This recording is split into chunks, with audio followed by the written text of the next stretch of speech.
na pinagkaloob mo sa amin, sa kapayapaan, sa amin pong pagkaunawa, kung paano mo kami hinatid sa katotohanan.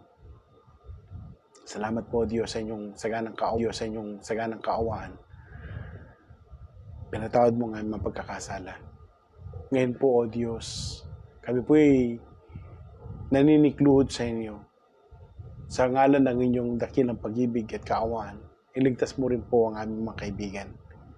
Bigyan niyo po sila ng pagkakataon na matupad ang inyong kalooban.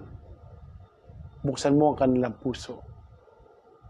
Tinagin mo ang kanilang puso, O Diyos.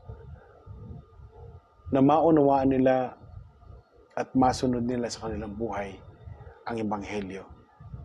O Diyos, ikaw po ang aming pinupuri, tinataas sa oras na ito. Ikaw ang aming pinaglilingkuran. Nawa ikaw ang kanilang makita kung gaano katindi ang iyong biyaya na gumagawa sa amin. Kami po yung mahina.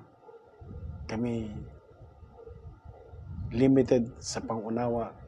Pero ginagamit mo kami, O Diyos, sa pangangalang kaligtasan.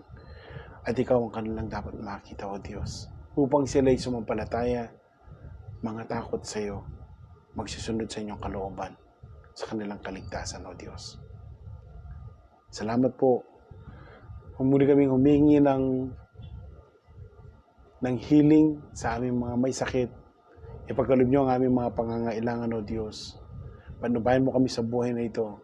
Bigyan niyo po kami ng marami pang pagkakataon na makagawa ng mabuti at maipangaral ng Ebanghelyo. Nawa, O Diyos, ipagpatuloy niyo po ang gawain ito dahil marami siyang naaabot ng kaluluwa na nagaanap ng kaligtasan at katotohanan. Tinagin niyo po ang puso ng aming mga kaibigan, O Diyos. Ibigay niyo sa kanila ang pagmamahal na pinagkaloob niyo sa amin.